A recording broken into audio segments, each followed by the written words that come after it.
Hello বন্ধুরা, বাংলা পরীক্ষা প্রস্তুতি ইউটিউব চ্যানেলে সবাইকে জানাই স্বাগত। আমাদের আজকের আলোচনার বিষয় উচ্চারণ প্রকৃতি বা কাল পরিমাপ অনুসারে স্বরধ্বনির শ্রেণীবিভাগ।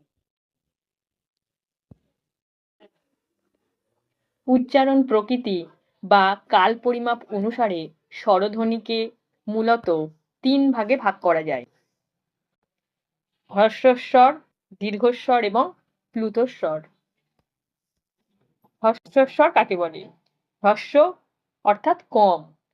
যেসব স্বর উচ্চারণকালে কম সময় লাগে তাকে হ্রস্বস্বর বলে। অথবা যেসব স্বর উচ্চারণকালে অল্প শ্বাসবায়ু ব্যবহৃত হয় তাকে হ্রস্বস্বর বলে। বাংলায় অ, হ্রস্ব ই, হ্রস্ব উ, ঋ এই ৪টি হলো হ্রস্বস্বরের উদাহরণ। ২ নম্বর হলো দীর্ঘস্বর। যেসব স্বর উচ্চারণকালে বেশি সময় লাগে বা বেশি শ্বাসবায়ু ব্যবহৃত হয় তাদের বলে দীর্ঘস্বর। দীর্ঘস্বরের উদাহরণগুলি হলো আ, এ, দীর্ঘ ই, দীর্ঘ উ, এ, ঐ, ও এবং ঔ।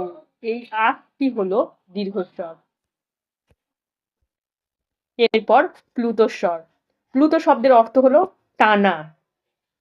কান্নায়, গানে বা দূর থেকে কাউকে ডাকার সময় হ্রস্ব দীর্ঘ নির্বিশেষে যে কোনো স্বরকে অতিরিক্ত মাত্রায় টেনে টেনে উচ্চারণ করা হয় সেই টেনে উচ্চারিত স্বরকে প্লুতস্বর বলে। উদাহরণ, আমরা কাউকে ডাকছি, রবি এইদিকে আয়। এখানে হ্রস্ব ই যেহেতু হ্রস্বস্বরের উদাহরণ, কিন্তু এখানে দূর থেকে ডাকার জন্য এই হ্রস্ব ইটাকেই আমরা দীর্ঘ টেনে উচ্চারণ করেছি, তাই এই টেনে উচ্চারিত স্বরকে বলা হয় প্লুতস্বর।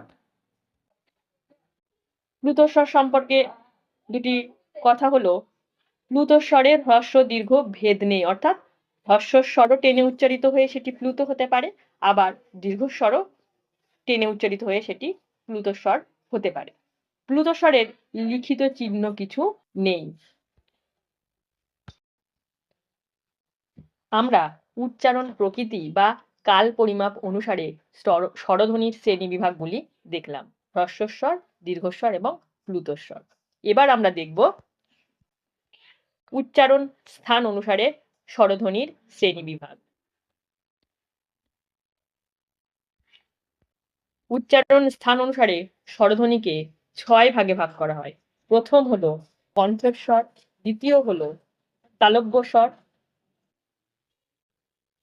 তৃতীয় ওষ্ঠস্বর, চতুর্থ মূর্ধন্যস্বর, পঞ্চম কণ্ঠ তালব্য স্বর এবং ষষ্ঠ হলো কণ্ঠস্থ স্বর।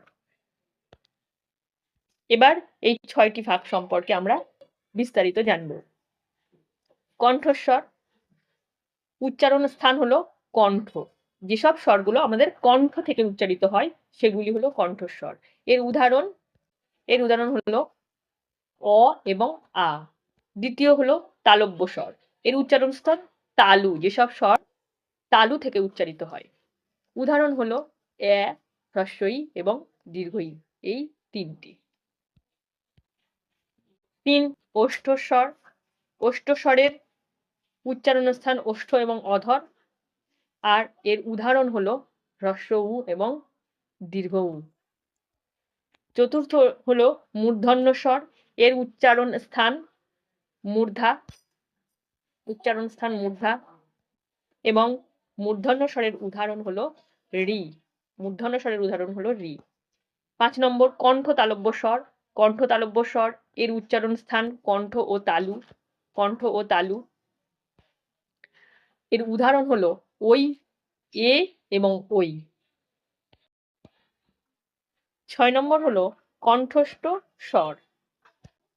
কণ্ঠস্থ স্বরের উচ্চারণ স্থান হলো কণ্ঠ এবং ওষ্ঠ এবং এর উদাহরণ হলো ও এবং ঔ। আমাদের আজকের আলোচনা এই পর্যন্ত। ভিডিওটি ভালো লাগলে অবশ্যই ভিডিওটিতে লাইক দেবেন এবং চ্যানেলটি সাবস্ক্রাইব করে পাশে থাকবেন।